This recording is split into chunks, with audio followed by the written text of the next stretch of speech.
دین اور اسلام کی حقیقت کیا ہے اس کو سمجھتے ہیں ہم لوگ اب۔ جیسا کہ اللہ تعالیٰ فرماتے ہیں سورہ آل عمران میں ہے، ان الدین عند اللہ الاسلام، بے شک اللہ کے نزدیک دین اسلام سب سے بہتر دین ہے۔ دین اسلام ایک صاف سچا پاکیزہ اور کامل مکمل دین ہے۔ یہ اللہ تعالیٰ کی عبادت سکھاتا ہے، آخرت کی نعمت کس طرح حاصل ہو وہ طریقہ سکھاتا ہے، ہماری ہمیشگی کی زندگی میں بھی آرام ہو، عیش ہو، راحت ہو، اور جو دنیا کی وقتی زندگی ہے، تھوڑے دن کی زندگی ہے، اس میں بھی سکون ہو، اس کی تعلیم اور تربیت دیتا ہے، نصیحت دیتا ہے، شرم و حیا کی تعلیم دیتا ہے، حرام اور حلال کی تفصیلات سے آگاہ کرتا ہے، دونوں کو علیحدہ الگ کرنا سکھاتا ہے۔ دین اسلام شکل بے مہار یعنی بے نکیل کا اونٹ کی طرح آوارہ آزاد نہیں چھوڑتا ہے مجھے کہ انسان جو چاہے کرتا پھرے۔ انسان ہے اور انسانیت کے بے شمار خواہش ہیں، تقاضے ہیں، ان خواہشات سے تقاضوں سے دین اسلام باخبر کرتا ہے مجھے، اور حیوانیت، درندگی اور بےہودگی کی زندگی سے بچاتا ہے انسان کو۔ اسلام اس قدر کامل مکمل دین ہے کہ اس کے نظام حکومت میں کوئی تبدیلی کی گنجائش ہی نہیں ہے، نہ کمی کی نہ کسی اضافہ کی ضرورت ہے۔ اسلام دنیا کے لوگوں کو سلامتی کا پیغام دیتا ہے اور مسلمان دنیا کے لوگوں کی حفاظت اور مضبوطی بقا کا ذمہ دار ہے، کیونکہ یہ امت انصاف کرنے والی امت ہے، درمیانی درجہ والی، نہ کمی کرنے والی نہ زیادتی والی ہے، اور معلم بنا کر یہ امت دنیا میں بھیجی گئی ہے، علم سیکھنے اور سکھانے والا بنا کر بھیجی گئی ہے۔ اس لیے معلم کا درست ہونا بے حد ضروری لازمی ہے، تبھی تو دوسرے خود بخود درست ہو سکتے ہیں، اور جب معلم میں ہی فساد آ جائے تو دوسرے میں بھی خود بخود فساد آئے گا۔ اسلام کی صفت ہی ہے غالب ہونا، مگر یہ کب ہوگا؟ جب ہم اسلام کے دائرے میں رہیں گے۔ جب معلم ہی غلط کام، تاش، جوا، بے حیائی، جھوٹ، فضول خرچی ان سب کا عادی ہوگا تو وہ دنیا کے لوگوں کی کیا حفاظت کر سکتا ہے؟ حضرت عمر رضی اللہ عنہ فرماتے ہیں کہ رسول اللہ صلی اللہ علیہ وسلم نے فرمایا کہ جس کے اندر 3 چیزیں جمع ہو جائیں گی تو اس نے ایمان کو جمع کر لیا۔ پہلی عادت تو یہ ہے کہ اپنے نفس سے پوچھیں، سوال کیا کریں جب بھی کوئی کام کریں کہ تو نے یہ عمل کیا۔ جو بھی ہم کرتے ہیں خود سے سوال کریں، نفس سے پوچھ گچھ کریں کہ تو نے کیوں کیا۔ یہ ایک معاملہ تو اللہ کا ہے اور ایک بندہ کا ہے۔ نفس سے دونوں قسم کا پوچھ گچھ کریں کہ اللہ کے بارے میں تم سے کیا کیا کوتاہیاں ہوئی ہیں، اور بندہ کے حقوق کو جو اللہ کے بندوں کا حق ہے اس کو کہاں کہاں ضائع کر دیا۔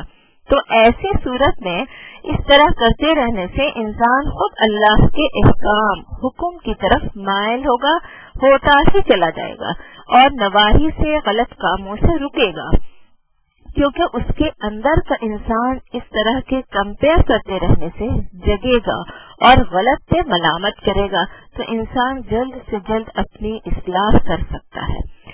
دوسری خصلت عادت یہ ہو کہ سلام کو عالم دنیا میں پھیلانا۔ جہاں جہاں آپ آتے جاتے ہیں، ہم آپ آتے جاتے ہیں، آپس میں سلام کیا کریں۔ سلام کرنے میں بخل کنجوسی نہ کریں، جتنا خرچ کر سکتے ہو کرو۔ ایک صحابی نے عرض کیا، کون سا عمل بہتر ہے؟ تو رسول اللہ صلی اللہ علیہ وسلم نے فرمایا کہ تم کھانا کھلاؤ ایک دوسرے کو اور سلام کرو ایک دوسرے کو، چاہے پہچانتے ہو یا نہ۔ تیسری خصلت عادت یہ کہ تنگ دستی کے باوجود اللہ کی راہ میں خرچ کرنا، یعنی تنگ دستی کی حالت میں بھی خرچ کریں، لوگوں کی مدد کریں، مہمانوں کی عزت خاطر مدارت کرنا، مسافروں کی خدمت کرنا وغیرہ وغیرہ۔ تو جو شخص ان ساری عادتوں کو اپنے اندر پائے گا وہ کامل الایمان ہوگا، اس کا ایمان مکمل ہوگا۔ دیکھیں، ہر انسان اپنی دنیا اور اپنی آخرت خود ہی بناتا ہے یا بگاڑتا ہے۔ ماں باپ کی دلی خواہش اور پوری کوشش ہوتی ہے کہ میرا بچہ انجینئر، ڈاکٹر بن جائے،